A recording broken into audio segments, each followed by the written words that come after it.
What's good? Welcome to Avit, a brand new podcast show hosted by myself, Boyo. Sat next to me is my highly esteemed professional co-host, lunatic counterpart, Lee Dainton. We'll be chewing our way through culture, art, music, and any other general topic that falls into our eclectic Valleys podcast bucket. Living the psychopath co-host shit. Yeah, I love it. Well, professional lunatic, I've labelled you as. Not a psychopath. Borderline murderer, that, isn't it? You say that kind of stuff. Psychopaths aren't... in this world, everyone's labelled psychopaths as there's something wrong. Like, it means you're going to grab a knife or start wanking in the bushes like Ted Bundy. Because he did all that, didn't he? Did he? Yeah. Well, I know he did some fucked... I haven't watched much he was like an American, serial like killer a shit. full-blown American pervert serial killer. He's tagging off in the bushes. He's tagging off in the bushes while spying on them and then grabbing them up and then just fucking punching them to death. Like, horrific, bro. Bundy was? Yeah, Bundy. Ted Bundy. Theodore Bundy. Was that his real name? He was doing it. I hope so. Theodore Bundy. Theodore Bundy, like, it's sharp. It's a sharp name for a start, isn't it? So, welcome. Brand new podcast. We're already pushing the boundaries.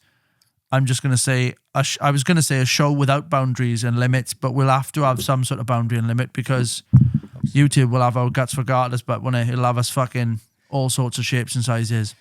And we really, really do want to build our audience up. So, and with that, I'll go forward with our, with our little intro and say, join us as we take your imagination through the infinite washing machine drum of life and into the vast jungles of Avit.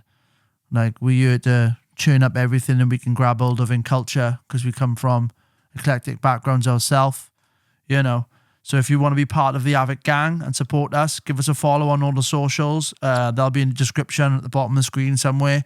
At Avit Podcast, at Boyo World for me, at Dainton_Lee. And it'll be the same across all the socials. So get over to YouTube, subscribe on there, TikTok, get on there, Instagram, get on there, and have it. Let's have it. So I've got a few things to start off with you. Fucking break the doors down. Growing up in the valleys, was in the sandpit, one of my earliest memories. Big energy now, right? Serious shit, this is. He's in the sandpit like playing happy with this girl. She starts crying out of nowhere. And I'm like, what the fuck's wrong with her? Oh, well, I'm just going to carry on playing. She walks in, teacher comes back out. What the hell is wrong with you? Give me one of these. So-and-so's told me that you've thrown sand in her eyes. I was like, what? First treachery, bro. What? Double cross. That far back? Lied about me. Energy too big. Jealous of whatever I was doing in the sand. Already smashing it to bits in the sand. Girl, jealous. Grassed on me for something I didn't do. Yeah? Felt it. Not good. Fast forward, infant school. Same thing happened. We were outside the classroom painting on an easel. Me being creative, happy, la-la-la-ing. Someone was the other side of the easel. Like, popped his head over. Wicked. All right, Bat? Yeah, cool, all right. Next thing I know, he went to the classroom. I was like, what's wrong with him? Come back out, teacher. Same thing happened again. Like, what's wrong with you? You're not allowed to paint anymore. That's the last. Look what you've done to his face. He painted all over his own face. And then blame me. And I'm thinking, am I blacking out and doing this stuff? Like, do you know what I mean? Am I blacking out? And I'm like, what's happening here? Because it's the second time now and I haven't even hit junior school. Like, that's what's happening. Yeah, got to junior school, totally different place again. All happening up there. Like, rough kids on the school roof and throwing bricks down. Like, people setting fire to bins. Junior school, all happening up there, bro. Well, that was going on in junior school. Yeah, man. Already so the rule. So do you have the rules? Do you have the same rules in junior school where like whoever had the last fight is the hardest in school? Do you know what I mean? Whoever won the last fight that was happening, that's the hardest guy in school. All that shit was great, wasn't it? He's the hardest in school. And then who's the fastest? So that was dependent on the races that you had, like full on foot races, one end of the art to the other. Who's fastest? Who's hardest? Like all that going on. My first day in like comp, I walked into a classroom on my own, didn't know anyone, shit in my pants. Little shy kid, yeah. And the kid, I sat down, the kid was like, he's the first artist. He's the second artist. No, he said... Oh yeah, there was second artist. Yeah, he goes, I'm the third artist, he's the second artist, and he's the first artist. Nice. How hard are you? I was just like, what the fuck? I'm going to be 2.5, but I'm fucked. I'm going to squeeze in between you two. What if I said that? What if I got tacky? What if I double punched you two in the face and it's just 1 and 2? What about that then, Pat? You should have done that, bro. Prison rules, innit? Gotta walk straight into prison, punch the biggest man you see. Don't know if that's the real rule. I've never been in jail. Although it can be said that Coica Junior School at the time was like jail. You went to the Coica? You went to the Coica? Yeah. For a fucking long time, I thought the Coica was a made-up name. I thought we just made it up the fucking Coica. No, it's raw, bro. There's a couple of Coicas about, but our Coica is fucking revs. So I'm not even putting it down because I grew up round there. So what I'm saying is that, yeah, shouts out to the Coica because it's fucking all going on. I grew up, when I was a kid, I remember doing stuff way too early, like for my age. Going nightclubbing and that. When I was from 12 to 15, like I was going to raves with older people, sneaking in. What I'm about to tell you is the trick to get into any place that you're not eligible to go into is just confidence, and people. So if you're with a gang of people that are all having a good time, just have a good time.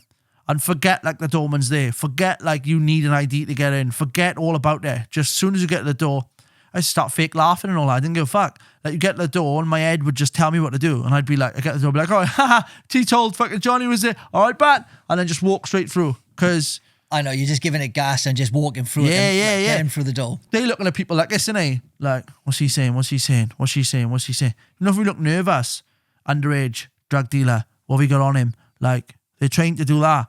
So, woof, straight through, bro. First time I got in, unbelievable. Walked in, it was in Cardiff. Walked in, there was a place down by HMV or whatever, that went underground. Went in douche, went down the steps, took a corner, went down again. The place was massive. Different rooms. One room that was just filled full of blue light in and aircon that was blowing icy smoke.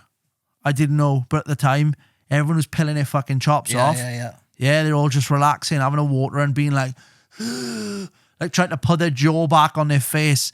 So I walk in and I'm just soaking it all up. Music, absolutely blaring. DJs are slamming out hard house and rave and all this other stuff, drum and bass.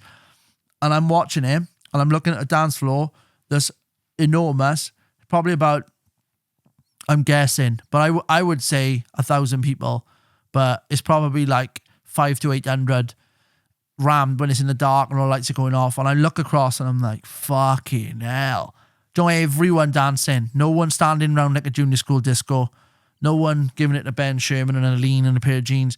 Flat out. Everyone's fucking energy. That's what I was always into. I was probably about 18 when I went to my first rave. Right. Yeah. And I just distinctly remember it. I was everyone's sweating like fucking there. It's humid. You've got all the smoke machines. It's dark. They're playing fucking...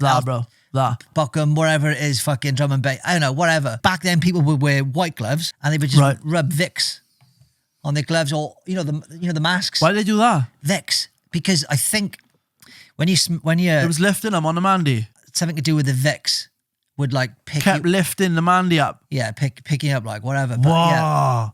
Yeah. So my first days with going to raves, I didn't take drugs. I didn't even drink. Neither did I. Neither did I. Being people you're right, Pat. Slap me on the back. You're right, man. You're right. Picking me up as if I was that. Yeah, picking me up as if I was fucked up. I was gurning my fucking face off. Do you know the Overlove? That's what I noticed because I had no idea. I just had no idea. I knew about drugs, bro. Overlove, bro. I knew about drugs and I knew, do you know what I mean? But I was also in the mindset of being I don't need them. Do you know what I mean? I didn't know enough about them to get into the drug culture because I wasn't taking them at the time. But I was like, what the fuck's going on here? What I was reading as good energy was really just a room full of people off their fucking box. And when they're off their box, they love each other. They were all just do you know what I mean? So like you just said, people walking up to you, all right, bud, how's it going, buddy? Whoa, oh, so-and-so's brother, you? Oh, mad, but doing all that. And I'm thinking, what a nice guy. What a fucking lovely chap. Yeah? I'm not that wet behind the ears because I'm from an area we're from up here, yeah? So I know what's going on. I can see when people are fucking bucket in sweat and their jaws up over their nose. I'm like, he's too far. That's drugs. But there's other people that can balance it and they're having a real good time. They're dancing, they're being nice. Done it, right? Couldn't work out. We were there till 6 in the morning, 6:30 in the morning. And then we went back the first time from there in a car full of people. Yeah, a fucking... Were your sisters? She's a fucking 4-door. Went down there with 5, 6 people. Too many people for the car. Came back with about 10 in the car. Came back with more people. Yeah. Didn't come back to the valley. Went to someone's house in the city. So 6:30 leaving. 7, 8, 9 o'clock we get to someone's house. Party's going on. Music's still bumping. I'm thinking to myself, I'm just running on thin air, yeah. Like I'm running on like my, do you know what I mean? My youth juice, my fucking adrenaline. Like I'm like, these people are just up, bro. How are they staying up so much? Right, whatever. Done it again. Done it about 3 times, right? The 3rd time I went down, I remember someone saying to me, you know, you should try some of this water. And I was like, no.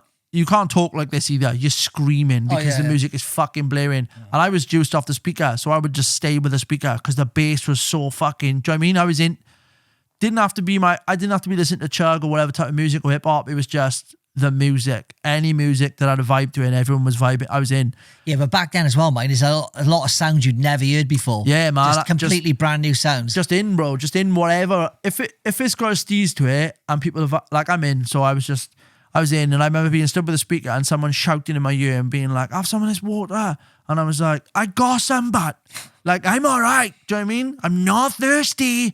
Like, and they kept saying, have some of this, you know, if you're tired, have some of this water. Didn't click. Yeah. So I was like, all right, fucking, he's pushing her. Remember having the water, something bitter going on. Tasted it. I was like, clappy, bitter, right? What, drugs? Yeah, it's in the water. They put an MDMA in water or something? Maybe base, maybe something like that. Oof. So base, for anyone who's watching, is something that is like... Yeah, just a like... precursor to amphetamine. So it's like... Precursor to fucking... Well, fet is stamped on in it. So fet is cut. Right? So just straight speed is usually cut with shit. Like Lucas said, tablets, whatever. I don't know if we can talk about this on YouTube, but we already are. What I'm saying is fat is cut, usually cut. Base, it'll come like yellow putty. Like, do you know what I mean? Like, you could smell base from about 2 miles away. I didn't know any of this at the time. There must have been a bit of that in there. I had like fucking 3 swigs. I was like, bit bitter, thanks. I'll use my own water. Tablet-y, bitter. Whatever. Fucking 30 minutes, 40 minutes. I'm like, it's dancing anyway. Got all the energy, right, bro? But I hit the fucking power band. Like a KX 125, bro. I went, wham! I felt the power band hit, and it was nothing like it in my life. I mean, anyone who's ever, I'm not condoning any of this, so all of this is alleged. Yeah, all of this is like alleged stories that might have happened. Yeah, they're all alleged fictional stories. So when I hit that power band, I just remember dancing and fucking absolutely loving it. Totally absorbed with the music, didn't care who was around me, whatever. Came out that time, 6 o'clock in the morning, and it felt like I'd been in 5 minutes. We must have been in like 6, 7, 8 hours. Yeah, you're like, what do you mean it's over? Yeah, I was like, what? I was like, turn it up, you should know. Fuck me, it was quiet, wasn't it? Definitely, can't hear nothing. Mad, like. Went back to someone's house that time, ready for it. Do you know what I mean? Skinning up and that, building up, doing it, not touching me. I'm like, what's this? I can do this in one. Whoa, I don't know the one. Whoa. I didn't realize what I was doing, so it just doesn't. How old was you? Doesn't touch the sides. Young. Probably about 14, 15, something like that. Do you remember the name of the rave? Well, that was a club, right, down in Cardiff. They used to do it. And then it was a promotions night that did it there. And then I think the club got shut down or whatever because loads of shit was going on. But after that, I got into the scene a little bit because I was just into fuck the music. I wouldn't even listen. I was just into like the feeling of being around people that were dancing and doing shit. And I was like, this is progressive. Like, I'm in. So then we started going to mountain ones. So in the valleys, which a lot of people might not have the experience of, you get illegal raves. That's where I was going. So, right, I started going there. So illegal raves was another level, like another tier. And illegal raves are fucking unreal. Because you just, like, you know, bro, like a festival, but with no laws, you just pull up on the side of the mountain. You get the fucking GPS, you get the address of where it is roughly. You pull up, Crickhowl, Bracken, like wherever you're going, dush, pull up on the mountain. You can hear it coming when you're driving. You can do, you're just driving up. You start seeing a bit of light, turn up. They've already got 3-4 stages set up. Everyone's fucking ramming it. They got generators going. Everyone's just 3 days at a time. 2-3 days going at a time until a law comes and shut them down. Mad. Bear in mind, I was living parallel. I was doing this on the one side because I grew up in the valley and that's what was happening all up here. And I was finding my own shit with like hardcore music, punk, and hip hop. Do you know what I mean? So I was going into underground music over here, going into Catapult in Cardiff and finding. I went to Catapult. I'd go into Catapult, buy a fucking rave t-shirt. I remember I had like a long sleeve Refreshers t-shirt, you know, the Sweets Refreshers. Yeah. Go there, get your fucking t-shirt, go to a rave with your new rave t-shirt on. Catapult Records though, go in there, it was fucking just sick, bro. It's money, like. So good. That all, like, there was a lot of cross cultures in Wales, and a lot of people don't, I mean, maybe people don't know, but they do. I think if they're from the valleys and they're from the close cities in Wales, then they'll know those cultures in Wales. You could get Stussy shit from fucking Catapult back in the day. They were heavy, bro. I get goosebumps when the bass thumps. I fucking loved all that shit, man. Great, man. Do you know That's what what I'm saying. It's sort of in the culture of the valleys. It was very, like, hard-nosed, rough, drug-orientated, like, good time, fucking going back to someone. Because there was no, like, I'm saying this from my perspective in my gen, that there was no, like, parties. There was just house parties is what we grew up on. Like, so you're either going somewhere that's doing something naughty for a long time, or you're in an house party. You're going back to someone's house. So we walk from Abergavenny, like, you go out on a piss up, or you go out doing something. We walk all the way back from Abergavenny to Bramau, just to someone's house, wrecked. Like, and then go longer. It's that valleys thing, innit? Because I think people walk up the mountains and around here. They go on, you know, they go on long walks. Go do an ultra marathon after the fucking rave. Yeah. But you prep for it. Loads. So you go and get a bunch of beer, or you go and get, you know what I'm saying, like gin, vodka, whatever you're doing. You walk back with it. You go back to an house party. You rev it up and you do it proper, like. So there was all that. I grew up doing that. There's a fucking correlation between people that were like massive into raves back in the day and endurance athletes now, like ultra athletes, because the addiction to fucking keep on going. This will link to like what we were chatting about, drugs at raves, right? Yeah. So like back when I was a kid growing up, it wasn't pills and it wasn't pills and fucking, you know, MDMA and shit. It was acid and mushrooms. Yeah. Yeah. So I took like way too many mushrooms as a kid. Went over the edge. Well, yeah, I just thought like, you know, Dark Side of the Moon. Fucked. Pink like, Floyd did it. Yeah, but it's totally right. It's only like in recent years that I've realized what it did to me, because like, yeah, I took all these mushrooms and I didn't fucking exist anymore. I dissolved away into some other fucking shit. Yeah. I think about 3 years after this fucking what they now call a heroic dose. I'd like, that's what it's called, is it? A heroic dose. if you take if you take tons of them and you go past like where everything dissolves away, you have ego death and shit. I didn't know what ego death was back then. So what happened to me? I took these mushrooms. I had the most fucking horrific fucked up trip. That's what happens. I went to see RoboCop in the cinema. On acid. RoboCop 2, went in it, ate all these mushrooms, right? Fucking hell. Started watching it, comes on, and there's the bit where they're like doing nuke. Look like Phil Collins in tinfoil. Yeah, that shit, man. So anyway, I don't want to go off on the fucking like what happened, but basically, I didn't think I was real, and I had trouble with like just like what like nothing. Or I didn't say nothing to anyone because I thought I'd fucking lost the plot. I was too scared to go to the doctors because I thought, oh, I'm fucking schizophrenic. They're gonna label I've you. lost my mind. They're gonna lock you up and They're gonna lock me up. Yeah. So I struggled with this like with all this shit inside my head for about 3 years until it kind of just I come out of it. We slowly came out of it. Manifested into an MTV show. But I remember like I would be like putting a door lock on, right? While you're on it? Sober.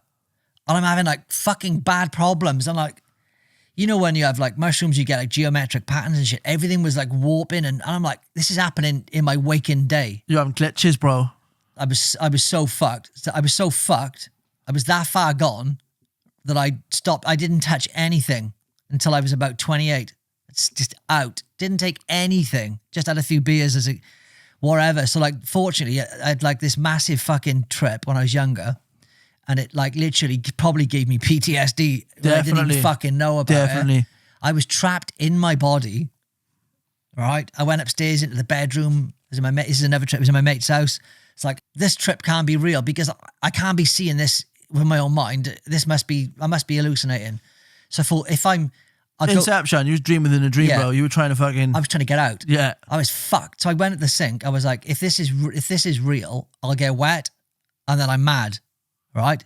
But if I pour it over me and I don't get wet, I'm in a dream, just wake up at some point.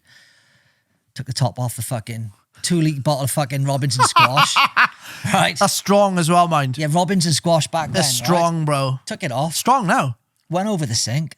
Led over the sink and just Responsible. Didn't want to get on the floor. poured fucking 2 litres of Robinson squash over my head. And as it was going over my head, I'm like, I'm wet. I'm fucked.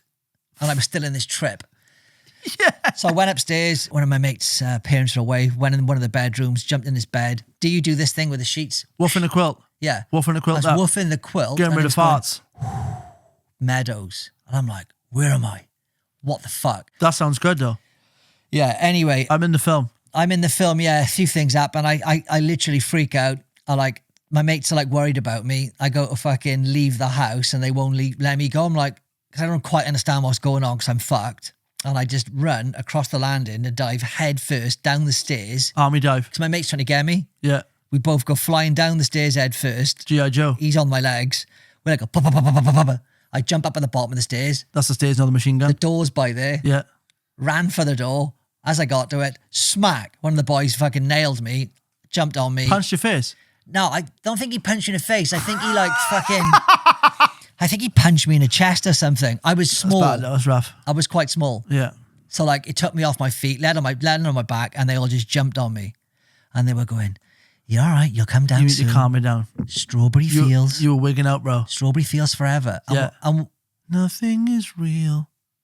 that is exactly what was going on. I was like, this is what happens to people that are locked inside themselves. They take mushrooms and they're fucked forever. Terrifying. But anyway. So that trip was sponsored by Robinson Squash, proud sponsors of Wimbledon. All right? Yeah. Orange squash, strong as you like, straight over the head. Yeah. You can always tell when someone's lying when they start talking about taking mushrooms and stuff because they'll always have this experience where they were chased by a Mars bar. Like, that's what was happening in Wales. Like, whenever he was in Wales, right, and someone's like, oh, it's mad the other night, we took a load of mushrooms, right, fucking never gets happened. I was in the forest, like, I got chased by a Mars bar. And I'm like, oh, my God. Like, whoever said that first, right, what a fucking twat. Because it just went around like wildfire, and that was... The marketing worked. We're talking about responsibility here because we're dealing with, like, you know, Robinson Squash sponsored Wimbledon drugs. So what we're dealing with here is, I'm going to chip in now with a little disclaimer about responsibility. So we would never condone, like, taking substances to the internet or whatever and saying, go out and do it, it's fun. We're just giving you hypotheticals of experiences that we may or may not have had, you know. I definitely had those experiences. Apparently, yeah, might have. Yeah, allegedly. They might have had them. Yeah. So what we're saying is that if you are gonna, because we can't stop anyone anyway, that it's all about the mindset going into it. So if you're sat there thinking, I'm going to eat a bunch of stuff that's grown out of the floor, out of all shit or whatever, then don't do it if you're worried. Like, if you're thinking, I'm scared of what's going to happen, oh well, that's probably your famous last words. You're going to have a nightmare. Like, if you do think about things like that and you want to do it, have a nice mindset. Think about things that you're going to be happy about. Be like, oh, I'm going to dive through that poster now and write 5,000 songs. Do something that you... Be ready, is what I'm saying. Be positive. Be up for it. Yeah? Don't do drugs. Put it this way, right? When you're young, right, and your mind's fucking forming, it's like neuroplasticity and shit. Like, I literally was hammering acid. Good word. Neuroplasticity. Hammering acid and mushrooms, right, at a really young age. Acid will do it, bro. Not the mushrooms. Yeah, well, it was like... She-fucking.gov. Yeah? Double dip purple arms and shit. Fucking... Microdots. I didn't touch microdots. Savage. Yeah. Microdots. Little tiny black tablets, right? What's that going to do? Absolutely savage. Yeah. See you later. 2-3 days in. Microdots was like the... No chance, bro. Microdots was the DMT of acid, wasn't it? Unbelievable. Right? Do not go there. Like, it's fucking... Do you know what I mean? What they call it? The obelisk or whatever? The dark door? Fucking hell. Leave her alone, bro. Yeah. Like, there's no point... Look, when you manufacture something that... Trying to replicate something that happens naturally, you're asking for trouble in you. Like, and do you know what you said? You had that feeling of being trapped and you can't get out. That was when I had my first Whitey ever. For anyone who doesn't know what a Whitey is, it's an imbalance of sugar, basically, technically, when you smoke too much weed. Right? Is it? Yeah. I thought. So you get to a threshold of smoking weed, right? Endorphins are flowing around you or whatever. You're getting high, like something's happening. And then you go over the point where your blood sugar levels tip over, like they go the wrong way. Right. So you start feeling the colour drain out of your hands, you get cold, Your colour drains out your face. You can feel it. Start getting cold. Start getting a bit shaky. Some people get feeling sick. I've never had that, touch wood. Like, they feel sick and they got to be sick. They got to spew. I think it's because of the nausea. Do you know what I mean? They get a bit dizzy. But the first time that happened to me, a friend of mine, again, I always bothered with boys that were way older than me. So I remember being in with a gang of boys, all sat in a room, everyone playing computer games, doing shit, listening to music. I thought I was king of the ring. I was really young. I think Johnny fucking spliff smoker. I could just smoke him because my youthful immune body would just, it was that pride thing. Like, smoking wouldn't touch me. I would like smoking and be like, smoking weed's easy, innit? Because really it wasn't, I hadn't like broke the threshold of getting high. I didn't know what getting high was. Do you know what I'm saying? It was like, it's really hard to describe because you're just doing it. And I'm like, effing's going right. I'm taking it back. Yeah. I'm stoned, am I? I can do these for hours. You could just do it because the glass hadn't broke yet. Like, my body was still defending itself and just holding it off. And I was like, right, cool. I can just do this. I've been doing this for fucking months. Like, this is fine. Like, what am I? Like, professional weed doer. Like, that's where I am now. So whatever. This guy introduced me to lungs. Super Valley shit. This is probably super UK shit. This was a 2-litre bottle of pop. Cut the bottom off. Tape a plastic bag to it. Put a fucking, quite elaborate, put a string through the bag so you can use it as a pulley device. Mm-hmm. Stick a bit of foil on top. Starting to sound cracky. Pin holes in the foil on top of the unscrewed bottle of pop. Put your substance on there. Your tobacco, whatever you're using. You push the bag up. You light it. And then you use that to pull. Pretty much like a bucket works in bath water or whatever, or like in a bucket. You pull it like that, so it just draws all the smoke into the pop bottle and the bag, and then you take that off when it's full. And they punch it up into you, so you got no choice of breathing it in. It's just going in here whether you like it or not. Somebody else is administering the fucking the punch. The shot. Yeah, they're pushing the punch. So that happened to me. I had one big and hard. I was like, line it up. Another one on the head. Another one. I must have done 3 or 4 on the head. And they were biggies, right? I was like, easy. In a room with the boys. Yeah, bro. Did it in the kitchen. Went back into the room with the boys. Back in the room with the boys. Settled down in it. Like, watching the telly, whatever they were doing, playing games. CD was going. Like, music was all happening. Everyone talking. Started to get this tunnel vision. Like, couldn't see on the sides, horse blinkers. Just happening like that. Started to sink back in the chair. Proper train spotting shit. I was like, I looking at me, I was like, wait, if I move too fast, everything was delayed. It was like, it started to do that, right? My camera was on fucking 2-second delay. And I was like, right, tunnel vision, 2-second delay, hands are getting cold. Ooh, thoughts. I can start to hear them. Dialogue. Talking to I was like, whoa, hands cold, lips dry, gums going.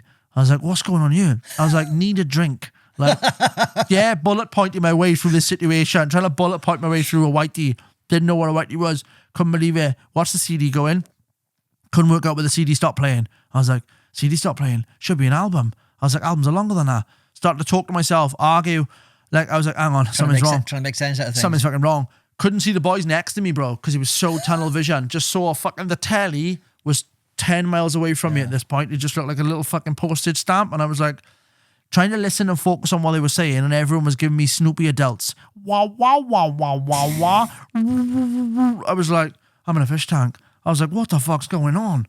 This is happening. Stood up. I was like, right, don't tell anyone. They're all bigger boys, yeah? Just get out of the room. Sort this out yourself. Shake it off, you mad cunt. Whipped out to the kitchen. I'll have a glass of water. I had a glass of water. Couldn't feel the glass. Couldn't feel the temperature of the water. Went like similar to yours. Went like First thing was in my head, reoccurring. You can't get out. You can't get out. Really? I was like, I can't get out. I could feel a force field all around me. It was my first time of actually really getting high as fuck. Do you know what I mean? Like proper glowing high, where it just coats all over you. You feel the jacket of love. It was all over my face. It was just all over my arms, my hands. I could just feel it. And I was going like this and stretching my face. And I was like, I can't get it off. I wanted to like peel it off me. And I was like, I can't get out. I was like, I can't get out. I can't get out. Scary as fuck. Started it in a panic attack, didn't I? There we go. Down to water, put it down, run back in the room. Room full of boys at this point. I thought, fuck them all. What'd you say? Stood there like a poster, bro. At the back of the wall. You ran back in the room? Winked back in like a cartoon, and I was like, I can't get out. I can't get out. I can't get out. They all went, whoa. Did they? Turned to me and looked like that, and they were like, what do you mean? They were like, fucking calm down, bro. Calm down. Give it to you. It was on the bottom of the stairs. G.I. Joe. calm down, bro. I was like, I can't get out. You don't understand. I can't get out. I was like, I'm fucking left the room. Could hear them all laughing in the background. Didn't give a fuck. I was like, I'm done. My head's going, what if I can't get back? What if as a human being, I've hit a threshold and I can't get back to who I used to be? Yep.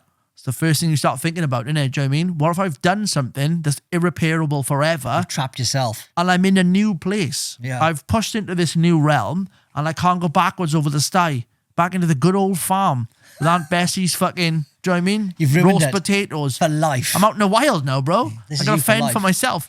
So yeah, that happened. And then I didn't know what to do. So I spent the entire day, because this must have happened in the afternoon. And then I was like, do you know what I'm going to do? I had shorts and t-shirt on. I just gripped this glass of water like it was my only friend. And I was like, I'm just going to leave. And nothing felt real. So being in a house was just a box to me and people in rooms. So I just walked out the house, walked down the road. I must have walked about 3 miles. Went all the way down to Blaina. So other groups of kids, people Was you coming? socialising, Was you starting hanging to like out. come back into yourself a bit then? Nah. I was gone. I was gone for so long. I walked towards them and they were doing the same. They hadn't seen me. They don't know what I'm going through. They were like, Oh no. give me greetings and all. I was like, just looking at them like aliens. I was like, who the fuck are they? Like, walked past. The only thing I could grasp was grounding myself. Didn't know what I even meant then. Drunk more water, led on the grass, just looking at the sky going, oh my God. Making promises to God now, do you know what I mean? God, if you bring me back, I'll stop swearing and wanking, I tell you now. Like, doing all that shit. Anyway, start to dawn on me, what am I going to do when I go home?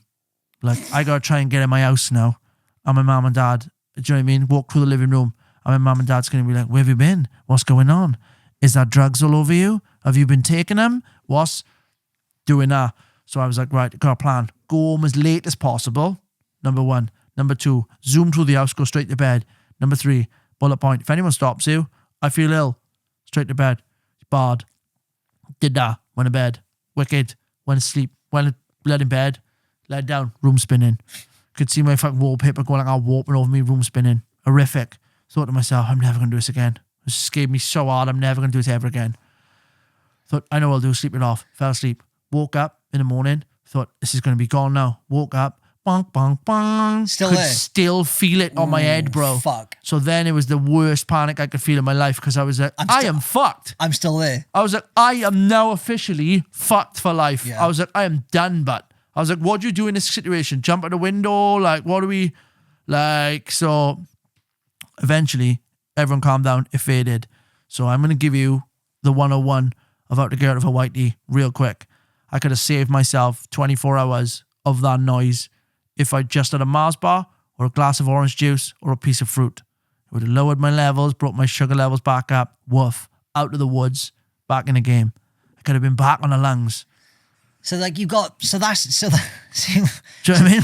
so that's how you get out of the Whitey, yeah? Yeah. But like there's different types of Whiteys really, isn't there? There's like... First class ticket to a white train.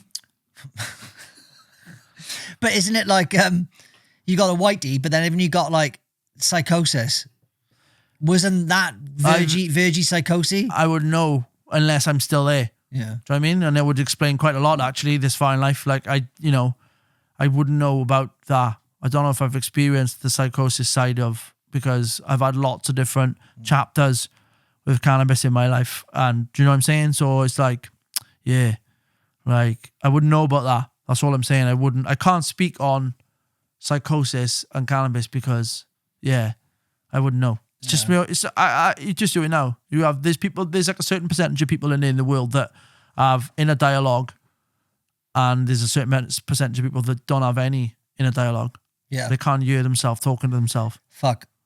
Right. Well, what I felt like was like, I would just like grab my skin. I'm like, what is this? Like, I was like, I didn't know what this was anymore. Oh, you were leaving the spectrum, bro. You were. Like, I wanted the coat off me, but you were like, yeah. I was just like, nothing is real. I'm not real. What am I? And I think that's what you were next level, that was, bro. I think that's what they call I think it's what they call ego death. They do courses, don't they? Ayahuasca. Yeah. Yeah, like mescaline and all that. It's a derivative of the same plant. Yeah. Mescaline and stuff. Ayahuasca. So you do, but ayahuasca is no fun. No, I spoke to a friend earlier about, well, I mean, it's great, cleansing. It's not meant for recreational use. No chance. You're not supposed to turbo it and go down a pub and have 2 pints. Like, it's medicine. Yeah, it's a 3-day course. It's medicine. Yeah. Take it. For the soul. Changes your life, bro. Changes your life. It like drains trauma out of you, resets all your fucking inner clocks, sorts all that out. If you do it properly. Yeah. Gotta have a shaman with you, haven't you? So for anyone unaware of what this is, it's a derivative of a plant, and you've got to do it, you know, in a safe space. I wouldn't even recommend it indoors. You do it with a shaman, don't you? You go fly to Mexico, wherever the fuck you go, and then they do it, and then, you know, a very responsible human being. It's cool now. Takes your life just fucking cool and trendy. into I've their done hands. ayahuasca. It's like, no. Yeah. It's the new Thailand, isn't it? It's the new Thailand. What about DMT though, right? You can buy it anyway, whatever. Fuck me. Yeah, we're going down the rabbit hole of drugs, here. We haven't even got the intro of the show ain't even done, and we're doing it, bro. I haven't done DMT and I haven't done ayahuasca. Right. I'm like, in my head, people go, do you want to do DMT? I'm like, well, I'm all right. I'm actually all right. But if I feel like I'm going to jump off a cliff, I'd probably... Yeah, no, I got you. Probably have a go of it. To psychologically... To try and help that. Yeah, if you was on a bit of trauma or you're like, I'm struggling with mental health, like maybe I will, like, you know, cautiously try and work this out in a good way. I was just about to say, to cap this part off, I don't think I need anything. Mm-hmm. Like, I don't think we need any of these things to, like, experience inner calm or outer fucking... Do you know what I mean? Reach into the other world or whatever. Like, I think if you want something, you can internalize it, find out, sit with yourself. I think that's the hardest thing people experience in this world is like trying to sit with yourself and put up with your own shit. Do you know what I mean? It's like the hardest. So it's escapism, isn't it? Like you grab something and go, do you know what? There's got to be an answer by here. Wall up. Like, it. Then you're like, definitely, but I could do this every night. And you're like, hang on. Do you know if you sat down long enough and just looked at yourself in the mirror or just an internal mirror, you're going to find some shit and you're not going to like it. Like, maybe you will like it. Point is, you know, who's running from war here? Because, yeah, I don't think, my 10 cents is I don't think we need any drugs. I don't think we need anything apart from fucking water and sleep. Like, to try and focus on what we want, who we are and what some people might. Again, I'm not speaking for everyone. I'm speaking for me. No, but these things are to help you get you back on track, or if you're like spirit, you know, for spiritual reasons, whatever. Like, but fucking totally, yeah. There's purposes in there. There's reasons and purposes for all these sort of things. But I'm talking about like, John, people are making reasons and excuses for recreational drugs.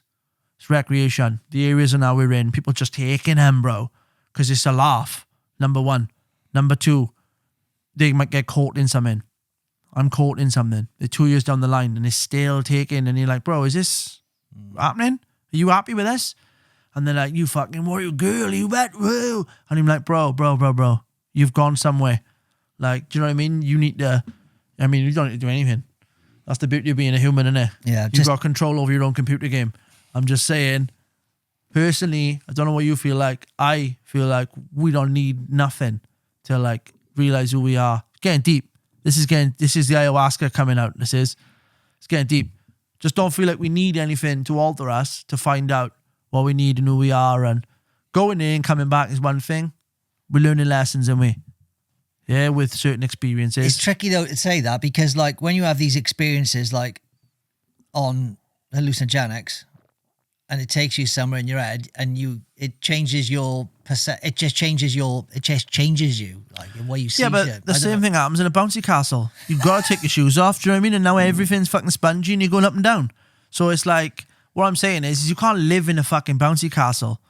You can't live in a bouncy castle, bro. I mean, you technically can, but you ain't going to get your fucking emails done, but you can't make a cup of tea in a bouncy castle. You're going to scald your chest. It's going to be everywhere. So to use another analogy, it's like these things are fun and they're great to piss about with and they're totally cool to see other perspectives, but not to sound like a nana, but I'm just saying, I don't think it's a permanent thing. I don't think... It's a tool. You just need to use it as a tool for it to do something or to fix you all as a tool. Discovery, fun, yeah. If you're not very good with girls and some people take a pile of stuff and then try, you'll be surprised. Get your buddy to film you on a video camera trying to pull a girl when you're on MDMA. It ain't going to work out, bro. You know what I mean? You don't think, it's not as cool as you think it is. It's the same when you're on the bag. You think, I'm going to fucking smash this now. You're not. You look mental. Your fucking lip is stuck to the top of your tooth. Like, you can give it, just going off, bro. Like, do you know what I mean? It feels better inside than what's going on the outside. Yeah? You're not going to wake up Monday morning and do a bunch of that and get loads of work done. Depends what you want in life. That's what I'm saying. Like, I just don't think you can live there. I can't reiterate it enough. I don't think I've landed my point. Yeah, you can't live there. Yeah. Exactly. So if you're doing it all the time, all day, every day, you can't live there. But Trying to live there, like. We don't want. So we're wrapping drugs, right? I was just saying, growing up in the valley, I think drug culture's prevalent all over the world, but especially in the UK, the same with, you know, the valleys. And in the valleys, there's quite a few impoverished areas. So you make your own fun. You start looking for sources of, culture, fun. Raves start coming in. People's influencing. Skating was a big part of my life. Same with you. Massive part of yours. Like music, all this, guitars, bands, everything. Like rap, everything for me. Mm-hmm. Trying any bit of culture I could soak up, I was in, bro. Like, so it all comes hand in hand from where you are. I suppose if we grew up in like a private school in Eton, then maybe we would have a different outlook. But here we are. This is where we got the Avit Podcast. So these people, at this point, if anyone's thinking, fuck me, I feel like I've taken drugs after listening to that, you know what I mean? Then disclaimer, we apologise for making you feel woozy. Go and grab a Mars bar. Make sure we don't chase you out the kitchen. Yeah? Have a glass of water. Simmer back down. We'll come back in on the straight and narrow now. I love the valleys. I love the mountains. I love everything about there. I've been loads of places in the world, as you have. Went to Sweden with you once, just to do a gig. Stole a push bike, pulled a wheelie. Great times. I was getting naughty. Went to a guy's house. He had a China crocodile, and he was trying to hit me with it. He had a whatever they're called. Was that the guy we met on the street? He bit my leg. Remember what they call them? They're like long rats. Long rats. A weasel. Like a weasel. A stoat. Ferret. He had a ferret. He had ferrets, and the ferret was out partying with us, and the cunt kept biting my fucking ankles. He was a friend of yours. He's like a dude that fucking loved all your shit or whatever. It was a random guy we met on the street, yeah? No, the guy's house we went back to his apartment. Who was he, a random guy on the street? No, that was one of your friends. And he had like a China crocodile. I thought it was a dream. I honestly got recollections. I got a photograph of you holding a big China crocodile that he valued loads. And then you were like, trying to stab me with it. And he was like, dude, whoa, you're going to break it. Then his ferret ran out, bit my ankle. I went, and I kicked like that and flung the ferret up the fucking wall. And he went off, but he was like ready to kick us out. I said, look, I didn't kick him. He bit me and was holding on. And I fucking karate kicked the cunt up the wall. Was that while I was holding the China crocodile? He was holding the crocodile, bro. Like, sweating, giving it. You can understand why you thought it was a fucking dream. Kelly was blaring, music blaring. We could start a party in a queue. Do you know what I mean? It was just me, him, and a bloke there. Yeah? And the fucking ferret and the China crocodile. Yeah. It was going off, bro. We did end up leaving because it was far. Good fun. But growing up in the valleys, I absolutely love it. I adore this place. Been to loads of different places. I've been everywhere in the world I'd like to go. So if you're inviting us, I'll jump on a plane. But yeah, I love the valleys. It's so good. Coming back is always the best as well. High up, clean air, lovely. Raining 80% of the time. What's there not to love about that? Huh. You had bikes as a kid. Grew up riding dirt bikes. Wasn't even allowed to have a BMX. Super fortunate. Scared as fuck when I was like 4 or 5 years old. My dad plonking me on dirt bikes and making me ride them. Just, do you know what I mean? Trying to turn me into a little Steve McQueen. Love that shit. Turned into a terror, bro. Loved it. Great. Grew up on a little Italjet.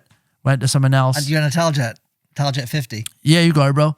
Little blue Italjet or whatever. Lovely bike. I had a Honda then. I had a Honda Z50. Nice. So they're like little fat Hondas. Mm-hmm. Great bikes. Collectible as fuck now. Yeah. Cost some. You could suit them up.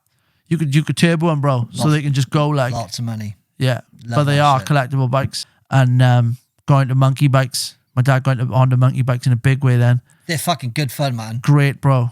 Awesome. Then stepped up to bigger bikes. So I remember getting my first 125. XL 125. And... my dad and his friends had bigger bikes. So my dad had an imported at some point, XR 500 monster, like light always stayed on because it was American. As soon as you turn the bike on, light on forever. Absolute demon of a bike, right? Yeah, they're great bikes. I still got an XR 400. Booming, bro. Yeah, they're fucking money now. Booming. They're worth money. It's rotting away my mate's fucking... It's a CR now, innit? They changed the XR, you can't get them to CRs. So So CRs are the new Honda that do Do you know what I loved about my XR? what? Because it's like oil cooled, 4-stroke. 4-stroke, beast, decompression lever, legs like I need to start the fuck. Yeah. Like I had like a hockey temper riding it because I come from a skateboard background. I'd like get stressed out if I couldn't hit a tip or I couldn't do things and everyone's leaving. And I'm like, fuck. Crusty demons of dirt. Fall off on the fucking side of a slag heap and I'm like picking lumps of fucking the mountain up and smacking it smacking it on the bike going, you fucking Take me out on the bike, bro. yeah, hockey temper in the bike on the side of the mountain. So good old fashioned fucking all cool XR 400s, all the XRs are fucking banging. It's nice though, innit? Like, I know we're reminiscing a bit here, so anybody that's not from the valleys or haven't grew up in these kind of areas where, you know, they can be a bit kind of raw and kind of whatever, you find these fun things to do. And yeah, there's so much of that around here rather than, and it's just, yeah. So it might be a tangent that you might not be into, but we're forcing you. It's good. It's good. It's character building, to say the least. You live on a mountain, we're fucking... What are you going to do? Like, it's windy, it's rainy. What are we doing? We live on a skate park for bikes. Yeah. We live on a fucking mountain, right? It's terrain. Go and fucking get it. Yeah. Go and have some of that shit. And because I still see kids now flat out just doing it, bro. Up on the back wheel, going through towns, just... And it's balling. I'm just like, yeah, boys. Like, what else are you going to do? Like, what are you doing? 12 o'clock boys in Blinder, like. Yeah, man. 12 o'clock boys all day. Get them up. I watched a documentary the other night, and it was about mental weapons that were developed. So one of them is called the LED incapacitator, aka the spew gun. Right? Cost $1 million to develop and create. What's a spew gun? Looks like a handheld power lamp torch that you fucking fire at the mountain, but it fires a series. It uses LEDs in different layers and fires at different frequency rates. So it flashes different colors at the person you're pointing it at, and it brings them into extreme nausea, and it just makes them sick on the spot. You just spew your ring up. So you just be like, it just flashes lights at you, and you go, what the fuck? Spew gun, bro. Developed there. US government, $1 million to develop and create one of them. Make it work like that with a series of lights with those frequencies. Some woman, a few years later, many years later, 10, 15, you find out. I have no idea. Went to Walmart, bought all the parts, done it for $250. Made the same thing. Made the frequencies happen. Walking around making people spew. She made a spew gun? Made a spew gun. So the other one, I thought this was interesting. It's not a weapon, but in the 1960s, they created smell-o-vision, which was originally called smell brain. And I love this because we were talking about cinema. So you went into the cinema and they had a carousel. They created a carousel of scents that was all in different little jars. And what would happen in different parts of the film? I thought this was clever as fuck. Bro, I've been there. I thought this was quite innovative. I'm old enough to have been there and I watched it. In the 60s? Come out on VHS in the 80s and it came with this big card, right? Yeah. And you peel off these things and under each peel. Scratch and sniff. It was a sniff. It was a fucking smell. It was a smell in the film. It was a line like. And there was a fart on there. No way, bro. There was a fucking fart on there. No way. Way. Who's done that? They've rubbed the crack of their ass up one of them and put a sticker over it. Yeah, if anyone's watching and they kind of have some, you know, they want recollection of that. Yeah, fucking tap in and let us know. Also, if anyone's out there that remember farted on cards and putting stickers over them in a factory, let us know, mate, because that's a mad paid job, innit? Just sitting there eating fucking beans and stuff that's going to make you whack and then rubbing your crack your ass up a card. Surely they ain't doing that, are they? What? Who's doing that? Like sticker, just trapping a fart under a sticker. Someone's doing it. Anyway, this was in the 60s, right? So in the 1960s, they created smell-o-vision. It was originally called smell brain. So it was a carousel of little vials of different types of strong scent. And what would happen was, this is the clever part that I thought was innovative and quite clever, is that the movie and the story itself was based around the different scents. So as a viewer, the story was based around the smells, right? So when the bad guy was coming to the scene, the bad guy's walking into the scene, he's not on the screen yet, you could smell him coming because they would have a tobacco pipe smoke coming down and people be like, the bad guy's coming. Like, you'd smell him. Yeah? They'd inject that into the air. Then someone would have a bunch of flowers. You'd smell the flowers. You'd do all this kind of stuff. Someone farted in the film. Do you know what I mean? You'd have a waft of shit. Like, who done that? That's normal anyway, innit? Especially on buses and fucking places around here. But because people fart all the time. But the problem they found was that they couldn't. So the downfall of it was that they couldn't clear the air in the cinema quick enough. So the fucking baddie'd have a pipe. Someone would drop a flower and he'd have pipe smoke, flower, farts, and it would just smell like a gang of bollocks in the fucking cinema. Do you know what I mean? So they knocked it on the head, but I thought it was coffee, all this stuff. But the film was called Scent of Mystery. Fuck For anyone that's interested, the movie was called Scent of Mystery. It sounds like a fucking Saturday night out in the pub when they fucking finished, when they quit fucking smoking, when they stopped that shit. Yeah, remember that? So when you stopped smoking indoors, you could just smell everyone. Fucking hell. Fucking howling. Jesus Christ. The first weekend they stopped people from smoking, banning people from smoking indoors, all you can smell is fucking arse. Yeah, just ring. Everyone just Ringing. walking around in Levi ring, like, hanging. Apparently you're not supposed to wash your jeans either. Do you know that? The word is, around the cowboy campfire. Yeah, keep them dusty. Yeah, you know, keep them dusty. You're not supposed to wash your jeans, bro. They're supposed to stand up on their own, apparently. You're supposed to air them out. You're supposed to hang them over a banister outside or wherever, or a balcony. You don't got fucking balconies around here. Let the wind have them. Ours would be fucking rammed with bugs and all. There'd be fucking rats living in the... When I was a kid, right, my name was on jeans, wasn't it? Lee Jeans. Of course, bro. I was like, give me those fucking Lee Jeans now. Yeah. And my mum would be like, nah, Wranglers. It's all about Wranglers. I'm Wrangler like, Pro Rodeos. nah, one of the Lee Jeans because, you know. Haptic feedback vests. Created them recently. I just saw like a bunch of really cool inventions I just wanted to run through quickly or whatever. Haptic feedback. Yeah, so vest. haptic feedback vest, they use it in VR. So when they're using gun games and stuff, I feel being the word here because I haven't got the fact on it. I'm assuming that it was military developed because they were what they do is make you feel pain. So if you're punched in the guts or you're fucking shot with a gun, you get a winded and the wounded. And Yeah. Like it gives you that. So I don't know how immersed you really want to be in VR games, but that's what's happening.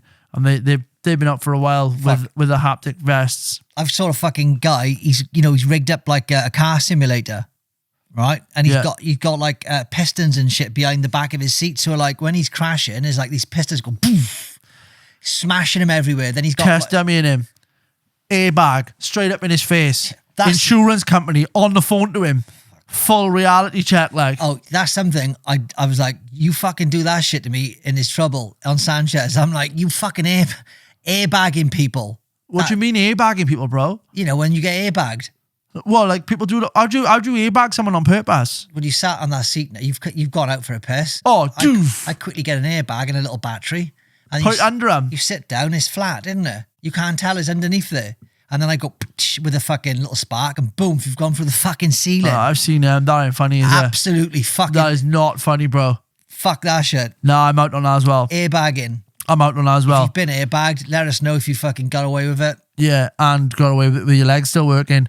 Boy in Bristol, man in Bristol, boy man boy. Someone in Bristol invented a robot that would power itself by eating slugs. So it picks slugs up, chuck them in the boot. Good. Chuck them in the boot, break the slugs down, use the slugs as fuel to push the robot forward and keep eating slugs. So it would do that to save farmland, so their crops would be saved and whatever. Blah, blah, blah. Worked on paper, worked halfway. Couldn't make the machine work out how to actually eat the slugs and turn it into fuel, which in my head is like the main part. Because you'd be like, well, the idea is good, but make it eat the slugs so you can make the fuel and make... That part didn't work. So they ended up making like a Roomba bot in the long run, powered by AI, that just goes around now like a little flat robot that goes around all the fucking troughs of the farm, detects the slugs, and just sprays poison at them. Just goes... Why are they? What's the problem with the slugs? Slugs eats all the crops. Bro, I heard, right, the slugs can give you meningitis. Right. Someone said something about slugs and meningitis, right? And we had a And we conversation. all went wild. I had a conversation with it in the car. Like, about, I said, The slug? I fucking hate slugs. Right, I'm like, yeah. fucking slugs can fucking get out of my life. Homeless snails. Pulled over for a piss. at a service station. I'm down the one end, my mate's on the other end, and he went, "Date." I went, "What?" And I looked across like that, and like from about 30 yards away, I could see his hand do that. And then I went, whap! A fucking slug went straight in my mouth from the other side. That's a shot though, bro. Bullseyed it. That's a fucking shit. That's a hanging though. Full slug in my mouth. That's trauma. And I was like, That's fucking trauma. Spit in, I'm going to get meningitis and shit like a fucking paranoid lunatic. Where did that rumor... Is it true? Don't know. Ask the internet. Comment. We want to know if slugs give you meningitis. So, Slugbot, done that. Then I thought this was mad because we know about facial recognition stuff, yeah? Facial recognition is flat out. They do it in loads of places. On your phone and shit, yeah? Yeah, phone now. But it used to be like in Japan and stuff, they would just have it, for different things. I guess you have it over here now. Like, are we the most watched, most CCTV'd fucking country in the world? What, the UK? Really? The most cameras per square mile, right? So there's more cameras in the UK.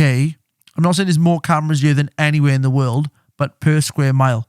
So if it kept going in the country, you know what I'm saying? On CC. We're cameraed up, bro. Do you know what I mean? Full Jeremy Beadle, like you've been framed. Like we're on it. Like we're in the box.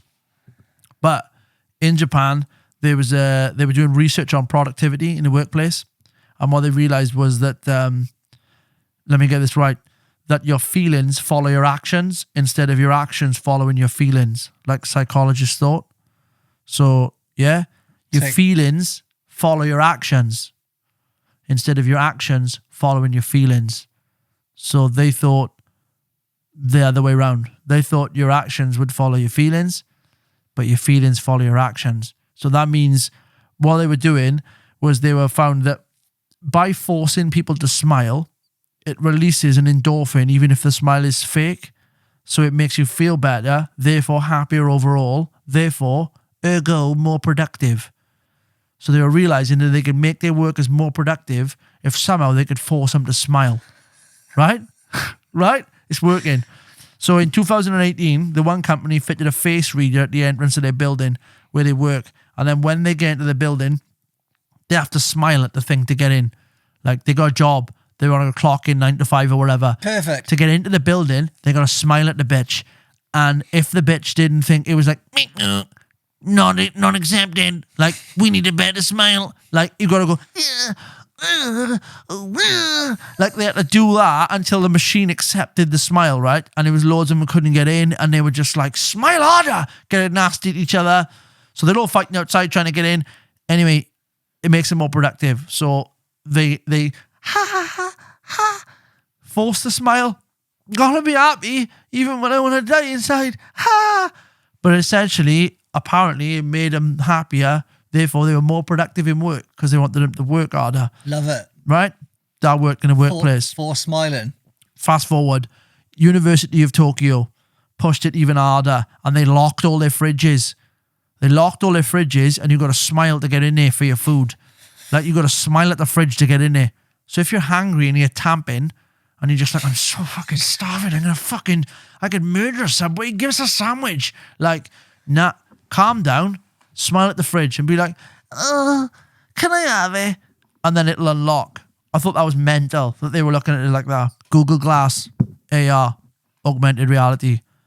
Apple Glass, next step, AR. Sony, taking it one step further. They've developed a smart contact lens. This is real shit. They've developed a smart contact lens. They put the patent in for it. They got it. There's a fucking battery in it, so you don't have to charge it. You put the contact lens in your eye, it charges when you blink. When you blink, it charges the contact lens. Oh, kind of like when you fucking, move your hand around with your watch and it's got that thing in it. Yeah. It's got internal storage built in. It can record, take photos, store it. It can connect to the internet. It can pull up your calendar. It can do all sorts of shit, yeah? Full Black Mirror. Sony got a patent on it. They've developed it. It's working. It's running the models. It can read your vitals, so you can, if you're ill, it's going to be like, blink, blink, you're bad. Like you need, do you know what I mean? Take a paracetamol. Go, yeah? Go and get go and have a Calippo at the fridge. Whatever. It can tell you. It can order meds. It can say, oh, you're on. Because it's reading your bloods and shit. Well, because it's in your eye, innit? And it's reading, like you just said, it's doing it. So what do you think of that?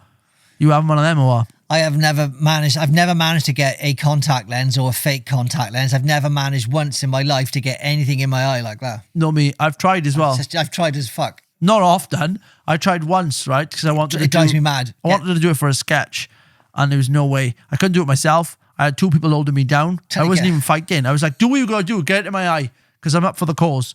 And they were like, it just won't go in. And then I just pushing into my eye, and I was like, it wouldn't happen. Right, okay. Let's get real. What are we saying, though? We're bordering on bot, aren't we? We're bordering on, was it transhumanism? Right. Transhumanism, yeah. We're botting in. Isn't that what's happening right now, though? We're dialing in Neuralink and all that. I got a couple more facts, then we can... Yeah, I got a couple more things that I thought was interesting personally. If you don't find them interesting, whap it in the comments and say, do us a favour, but wind it in. Because, yeah, trapophobia. Never heard of it before. Didn't know what trapophobia meant. Trapophobia. My bad. Tapophobia. Tapophobia. Yeah. What's tapophobia? Tapophobia is a fear of being buried alive. Full blown. Full Kill Bill. Full blown, bro. Kill Billiam. Off William.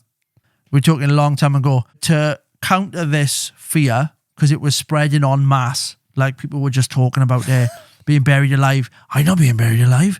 Who's being buried alive? Everyone's yapping about there. No tellies, no mobiles and that, no Facebook. Yapping about tapophobia, fucking woof. It's all happening, innit? Who's buried alive last? Sean from the Garn, buried alive. Never. How did mother know? Of course she didn't know. She had the fear of it. It happened to her. Nightmare shit. Whatever. Do you know how they counted it? They started producing coffins with bell systems in them. They did, didn't they? Yeah. So if they was buried alive in the coffin, how fucking mad. I think that's spooky as fuck. You're walking through a graveyard. You start hearing bells ringing. Is it the wind? Is someone pulling it? How do you know? Do you know what I'm saying? Someone's burying porn mags or just up for a fucking... Do you know what I mean? They're out walking with their missus. I know. It's like it's a kind of similar thing. Trapophobia, right? You know, fear of being buried alive. Yeah. What's it called? Tapophobia, I think. Tapophobia. Oh, right. I had this thing, right? I had that many fucking knockout operations, you know, when you like go into the knife. Yeah. Right? For like skate injuries or whatever. I was like, fuck me. My chances of waking up during them operating on me are starting to get on top of me. You know the laws of fucking averages? The doctor could have been getting on top of you for all you know, if you got that cold. Do you know what I mean?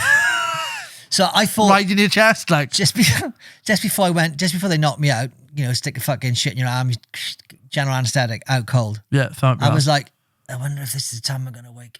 You know, I'm going to wake up when they're fucking operating on me. I don't know why I had that. You had that phobia? I just had that thought. Fucking random. While you're going under. I was like, is this going to be the time I wake up? I don't know. Oh my God. So basically what happened. Rib cage open. I had surgery. They had they sewed I had all this cage and shit put on my arm. When I was coming around from the anaesthetic and I could get wow. And I thought they would like still like, drilling through my arm. Oh my God. Right. But all I was doing, I was coming around from the anaesthetic and it was like cutting the plaster off because my arm had swelled up so much after they put the plaster on. So So they put it on and they were cutting it straight back off. I woke up, I was coming around from the anaesthetic as I was waking up, but I had the thought in my head before I went under the anaesthetic, I wonder if this is the time that I wake up doing the operation. So when I did wake up, coming out of the anaesthetic. You heard this noise. Yeah, I thought that. So I was fucking... They're drilling my bone. I don't know if you know, but when you come out from anesthetic, you're not fully you can't move properly straight away. Like, no, yeah. And I was like, when you sleep, you're trying to fight Dracula. Frankenstein is a zombie, innit? Yeah. I was giving it that, and they had to get... Trying to fight Dracula? Yeah. They had to get my missus, they had to get my wife in to fucking, to try and calm me down. Because I thought that's what was happening. I thought I was mid-operation. What she said to calm me down? Like, it's me, nothing's happening. I fucking can't remember, but yeah. Anyway, it was... Pick up a penguin. So I had tapophobia, but through anaesthetic, general anaesthetic. Jesus Christ. Bro, I get it though. So if you can hear something drilling and you're like, it's my bone, your brain's trying to piece facts together that you're not aware of because you're not in that realm yet, you. Oh my God. None of that, but don't ever drill my bones. Doctors, leave me alone. But people wake up doing operations all the time. It's not fucking... It's more. It's not a myth. I know it happens. Yeah, it happens more than people getting buried alive. It's like sleep paralysis. So I used to have that heavy when I was a kid. Yeah, did you? They used to call it night nurse paralysis. As a kid? Sleep paralysis, yeah. I used to have it growing up, and like I would see my door open, I would hear my window open, and I'd be frozen, just like, not from the cold, from the paralysis. And I'd just be led there, all I could move was my eyeballs, like real shit. And just, it convinced me of the paranormal, but it also took away the fear of anything happening to me. Do you know what I mean? So I was just like, doesn't matter if ghosts are real or not, because it doesn't matter. Like so much fear goes through your head when you're a kid, especially growing up and your brain is developing with all that stuff, that I just didn't get scared of anything ever. Sleep paralysis. Like, yeah. Have you ever astral walked? Like, as in, like astral projection and stuff? Like, I felt like I did it last night. Yeah. Like, I go places and do stuff. I wake up knackered then. I remember I was younger, a girl said to me, she's like, I astral project. And I'm like, what the fuck are you on about? And she was like, tell me. Like, I was probably like 15. I never had anything like it in my life, from the valleys. And some girl says, when I go to sleep, I can come out of my body and float around the town. And she was really fucking, anyway, she was really convincing. What's the truth in that? Really convincing, like, all right. I changed it, yeah. She's fucking winking you off, was she, on the slide? She's winking you off what she's telling him, like. Well, I couldn't tell. It sounds, I don't know. I mean, I wanted to believe it because I was like, that'd be fucking cool as fuck, wouldn't it? If you can just like astral project. Well, I've had multiple dreams, even now over the last year, where I've had them since I was a kid, where I can not just fly, like I can feel myself training myself how to fly, like using the same muscle as if when you're having a shit. Do you go like? Do you know the one you're having a shit? You're just like, same. It's the other way, bro. Like it's the other way. First of all, I was in my mum and dad's garden and I was just lifting like that, and I was like, why don't I fly like Superman? Bend over and go like that. Doesn't work like that. I'm lifting myself like this. Do you know what I mean? Like a leaf in the wind. And then I'm banging I can't get over the wall. I'm banging my shins and my fucking legs against the wall. I'm like, you gotta go. I'm not internally strong enough, yeah? Keep doing that thing. Gotta keep doing that, bro. So I kept doing that. Probably need to shit in my sleep. But I kept doing that, lifting myself up. Like a little. Probably need to shit in your sleep. Yeah, like a little dandelion. I was probably just coking a turd, wouldn't I? Keeping the turtle's head back in the fucking, back in the shell, like. Usually, just poking in and out, poking his tongue out. But I kept doing that. Then later in the same dream, I learned how to do it. And I was going down to Crumlin. I knew where I was. Map. Same map. Nothing was over-exaggerated. I went past Crumlin lights. Didn't smell. I went past the Crumlin garage. But I'm still like this, right? I could just lift myself up nicer. But I'm still stood up straight. You're not flying like Superman. Not flying like Superman or anybody else that can fly. Because they usually fly Superman's punch. You flying like a vampire out of fucking Salem's Lot, like yeah, bro. Like yeah, I'm just like just like face Spooky. forward, Michael. Face forward, bro. I'm just like there's no engine noise, and I'm not farting either. Like it's just going like my feet are dangling, and then I realize I'm like, how'd you turn the bitch in? Like how'd you turn the bitch? So I started to fucking feel the turn, and I could feel the turn as well. You got to bank it like you would naturally anything. Start to bank a bit. You can't just go right, left. You got to bank him round. So I banked him round. I went up a bit higher then, so I didn't touch the trees. And I went right over, like, other side of Wales. Because as soon as I learned to go higher, I was like, higher, quicker, nothing in your way. Do you know what I mean? You're not going 40 mile an hour, 50 miles, same as a car. You can go, banked him. Bro. Best dreams ever. This is recent. Yeah, but I still... Not even in. Oh, I get those dreams today still. I get flying dreams still. Me too. And so since the training course, as a grown adult, in my dream... What training course? The one I learnt, I was banging my shins against my mum and dad's wall to get out. The dream training course. Since the initial dream flying train, like... I don't have to train now. I can just do it. What, in your sleep? Yeah. You just go to sleep, and then like if you go into that dream, that kind of dream that you're gonna fly, you can just go up. You can control it. I can just control it straight away. I can do it straight away. No questions. Nothing's controlling my dreams. Fuck. I get the point where I'm flying around and shit, and I've got it, and then like something happens in my dream, and I'm like, I'm back on the floor again. I'll do that thing. I'm the Arnie of Dreamworld, bro. Like I'm the Arnie Hulk Hogan. I'm the ultimate warrior of Dreamland. Oh, you're fully in control of your dreams. Now I am, yeah. Like I am. What kind of shit do you do in dreams? Loads of stuff, bro. I can visit people and talk to them and that. Like, Really? Yeah.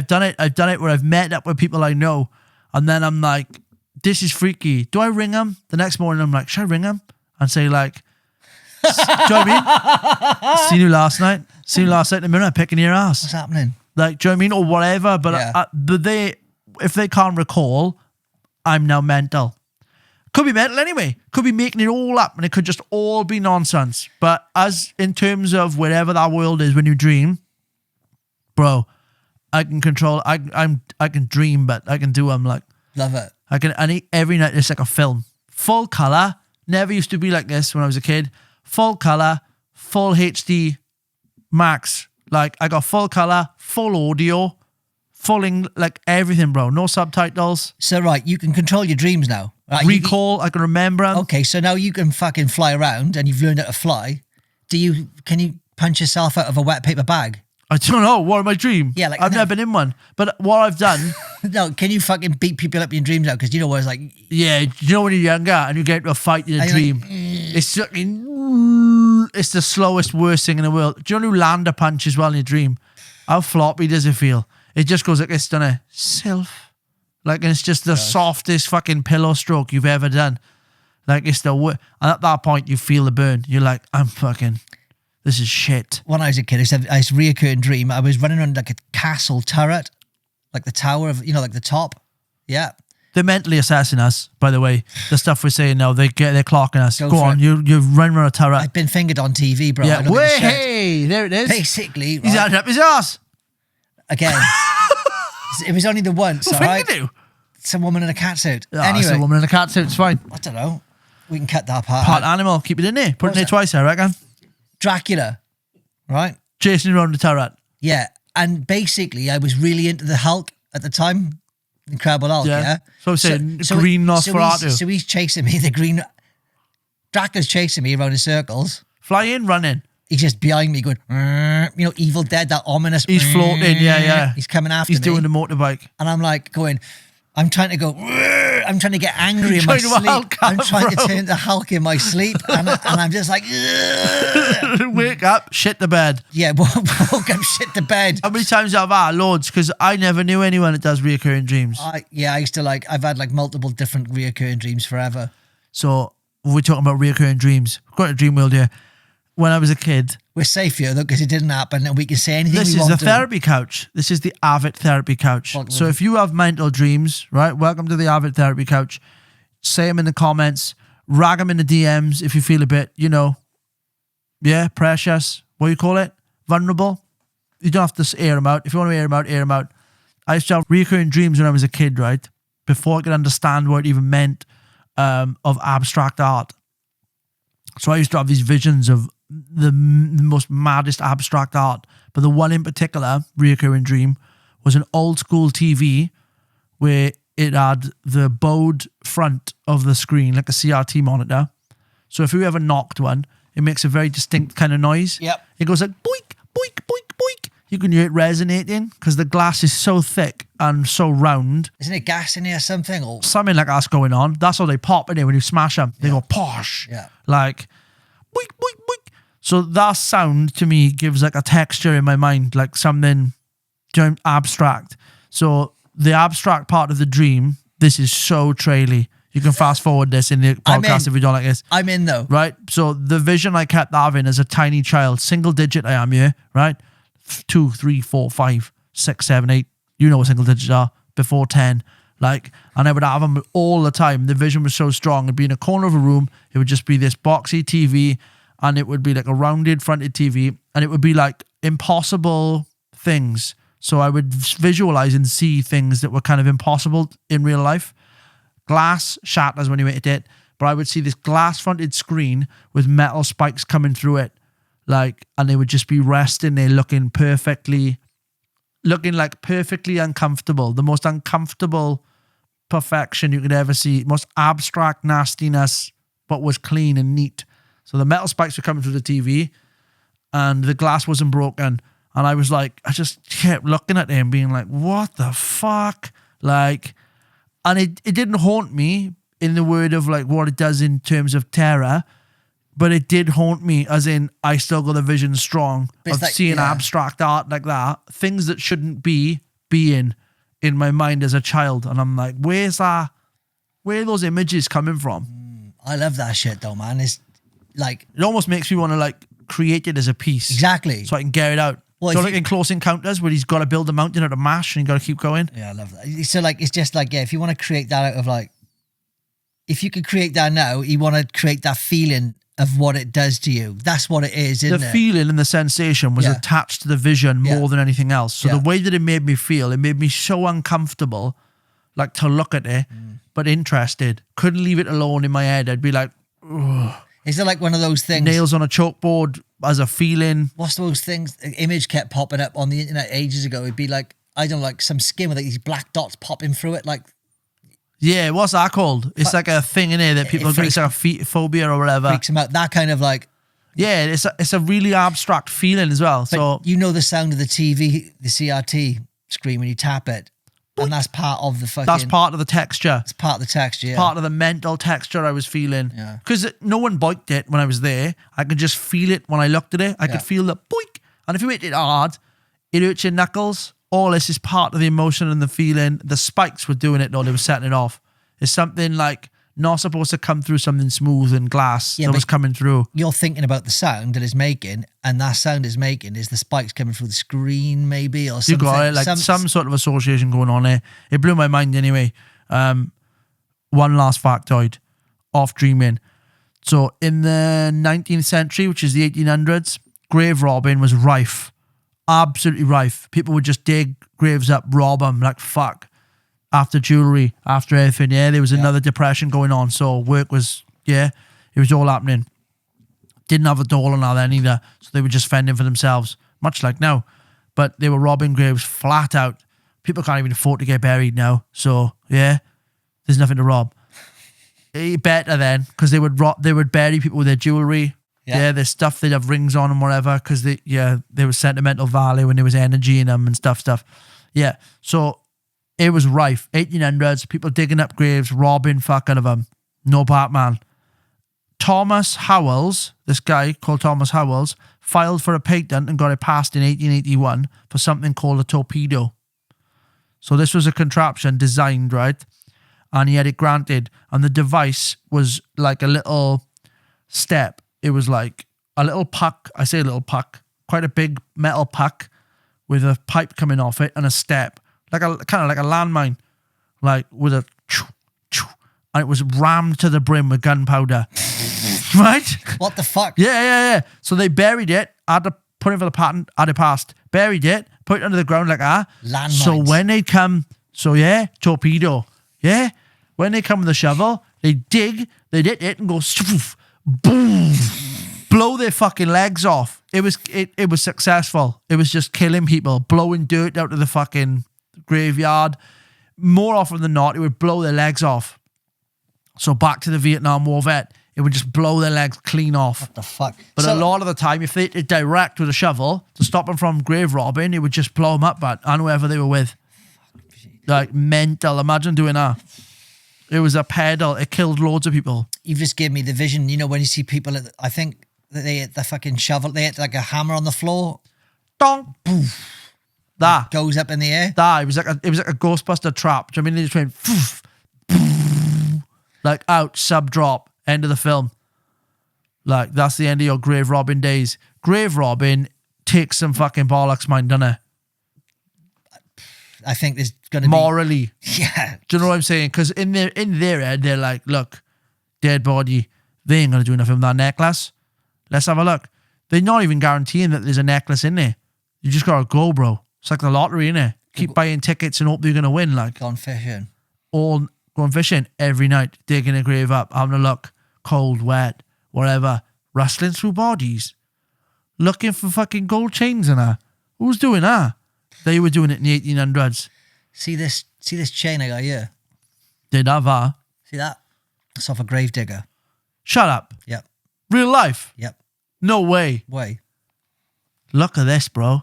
Some paranormal shit going on here. So when I had that off a grave digger, and then all sorts of weird shit started. Oh, happening. wait, you said grave digger. I heard grave robber. Right. Gravedigger's way better. He's a grave digger, yeah. Yeah, way better. Yeah, but it's in the same ballpark, isn't it? Totally. Same world. Morally more correct. Digging holes in the floor. He's a nice guy. Yeah, he's digging holes ready for him to go in. He's not digging holes post after they've been in. That's fucking rough, innit? That's mental. He's doing it by shovel? Is he old school? Or is he coming through with a little lager cat, little JCB, little bobcat? I think it's a bit of both, isn't it? But like, this is like 20 years ago. He's probably got fucking... Bobcat now, is he? Right, I'm jumping back. Reason why I said grave digger when you said grave robber, because I was saying to him, where'd you fucking get that from then, Bo? Oh, I said his name now. Anyway. Right. Beep that. Where'd you get that from? And he's like, I'm like, fuck off. Get out of here. No way. Yeah, because basically I had this like fat silver chain. Yeah. And he just literally hounded me for it. I'm like, no having it. He went, swap it for this. And he kept on. So I just swapped the fucking bracelet, big fat silver chip bracelet for this neck, this silver fucking You could be carrying some sort of moral energy there, mind. You could be carrying some sort of, do you know what I mean? There's a burgled grave around your neck by there, Bosh. We should rap. We should spend time outside. Yeah, with this podcast. We should get on the fucking... Bro, I'm going to get on the couch and fucking eat that fucking therapy up now, mate. We've been through abstract dreams, learning to fly. We've been through quite a lot. We've been through drug stories. We've had a laugh. Been up the Koika. Been up the Koika all night. We've tickled dirt bikes. Yeah. We've been round the houses. We've done a lot now in this podcast. If you're enjoying it, do us a favor, show some support at Avit Podcast on the Instagram, TikTok, everything else. Yeah. At Boyo World. At Dainton Lee. At Dainton_Lee. Correcting your own fucking handle for you. Sorry. There you are. Listen, do it. Thanks for joining us. We'll see you again on the next episode. Cue the trailer. Give us the tune, bro. The trailer? Yeah, give us another trailer. Give us the outro. The pew new new.